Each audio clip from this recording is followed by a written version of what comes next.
మనం బతుకుతున్న భూమి ముందుగాల పరుపు తీరుగా ఉన్నదన్నారు. తర్వాత ఇది గుండ్రంగా ఉన్నది అనే ముచ్చట తెలుసుకున్నారు. ఇంకా కొద్దిగా ఆలోచన చేస్తే ఈ భూమి సౌర కుటుంబంలో ఉన్నదని తెలిసింది. ఈ సౌర కుటుంబం పాలపుంతలో ఉన్నది అన్నారు. ఆ పాలపుంత గ్యాలక్సీలో ఉన్నదని చెప్పిండ్రు. అట్లాంటి గ్యాలక్సీలు విశ్వంలో కోటాను కోట్లు ఉన్నాయనేది కనుక్కున్నారు. ఏంది పిల్ల వార్తలు చెప్పకుండా సోషల్ పాఠాలు చెప్తున్నది అనే కదా మీరు చూస్తున్నది. అగో ఆ విశ్వం అంత పెద్దది మన తెలంగాణలో యూరియా కష్టం. కాంగ్రెస్ సర్కారు ఉన్నన్ని రోజులు కథమేతట్టే లేదు. నాగేశ్వరరావు గారు అసలు యూరియా కొంటనే లేదని అంటున్నాడు. ఇప్పుడు వచ్చేసరికి మొత్తం లేదు. అక్కడ పెట్టిన వాళ్ళందరూ ఫాల్తు వాళ్ళట, రైతులు కాదట. బ్లాక్ లో 400 కోట అమ్ముతుంది.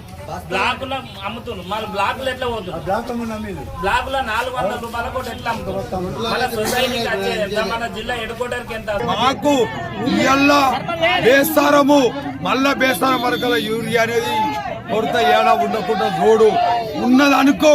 మళ్ళోసారి ఊరు రేవంత్ రెడ్డి గాని ఎవ్వరు గాని రోహిత్ గాని వచ్చేననుకో మేము నిలదీసి అడిగినాడు జవాబు చెప్పాలి. దేవుడు ఉన్నడా లేడా అనే ప్రపంచానికి అంతుబట్టని ప్రశ్నకు జవాబు దొరుకుతుంది కావచ్చు గాని తెలంగాణ రైతులకు యూరియా దొరికేటట్టు లేదు. చూడుర్రి ఎట్లా చెట్ల కింద వండుకొని ఎదురు చూస్తున్నారో యూరియా కోసం. ఒక కేంద్ర మంత్రి ఏమో యూరియా కొరత నిజమే, కొద్దిగా ఇబ్బంది ఉన్నది అంటున్నాడు. ఇంకో రాష్ట్ర మంత్రి ఏమో బీఆర్ఎస్ పార్టోళ్లు బ్లాక్ మార్కెట్ లో అమ్ముకునే తానికి స్టాక్ చేసుకుంటాండ్రు అని నోటికొచ్చినట్టు మాట్లాడుతున్నాడు. అంతేగాని రైతులకు యూరియా అక్కర తీసే పని మాత్రం చేస్తలేరు. ఒక్కొక్కరు ఒర్రి చేస్తాండ్రు యూరియా బస్తాల కోసం. ఎడారిలా నీళ్ల కోసం తిరిగినట్టు కాళ్ళు నొయ్యంగా కడుపులు గాలంగా కిలోమీటర్ల దూరం నుంచి వచ్చి వెనకకు పోలేక సొమ్మసిల్లి పోతున్నారు. ఇసుకను నలిచి నూనె విండొచ్చు, నీళ్లతోని నిచ్చెన తయారు చేయొచ్చు, ఉన్కతోని తాడు వేయనొచ్చు గాని యూరియా సంచిని వందుడు మాత్రం కష్టమైతున్నది తెలంగాణలో.